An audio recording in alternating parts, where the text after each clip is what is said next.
Okay, another scenario where if I don't do this very quickly, I'm going to change my mind.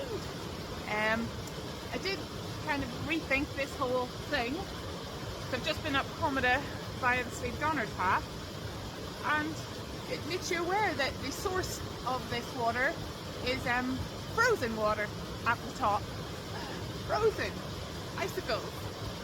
Frost. Snow. So, bear with.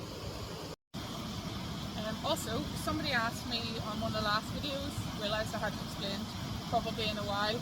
I always do this in two. I always go in first and kind of shock to the system and sit in it a while, and then it suits me better. I find it more manageable to then come out, and usually I press stop on the camera, on the filming, and then shake about a bit and get back in, and then I can kind of take it at my own pace and stay in as long as I like and just really chill, quite literally chill. So that is why I do it in two. Plus, when the water is literally ice, temperatures is classed as icy dipping if it's, I think it's below 5 degrees, and I'm telling you now 100% that is definitely below 5 degrees. I think they recommend that the ideal time is 3 minutes, so if I get 3 minutes in there I'm absolutely ecstatic. So I just fell down the hill a minute ago and I've ripped my nail off. Yeah, so hang on.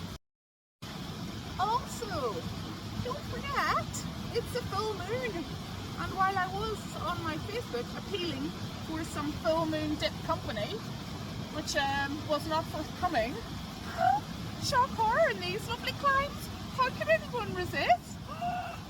Anyway, yeah, so I thought, fuck it, can't quite see the moon in the sky, but I'm not going to let it stop me. Sure, it's still a full moon dip, it's still a full moon, still the moon just haven't quite risen yet. Okay, I'm even keep my hair down just for some insulation. Come on, insulate me, insulate me. It's really not working. Holy Jesus Christ.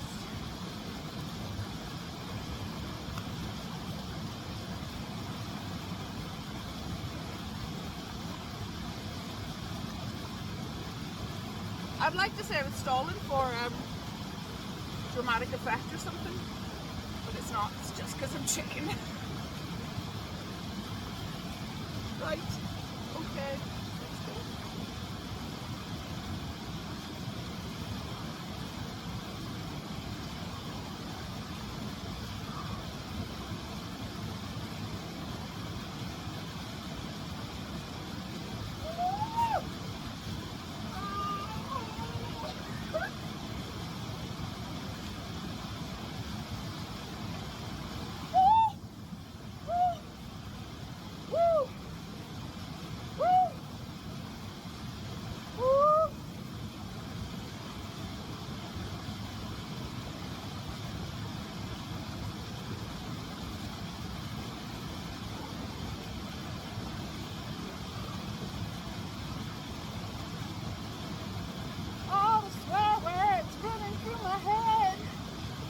Too cold to see them.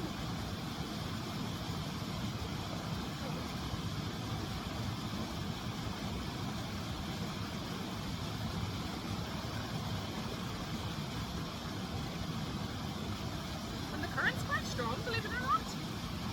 Right. Phase one.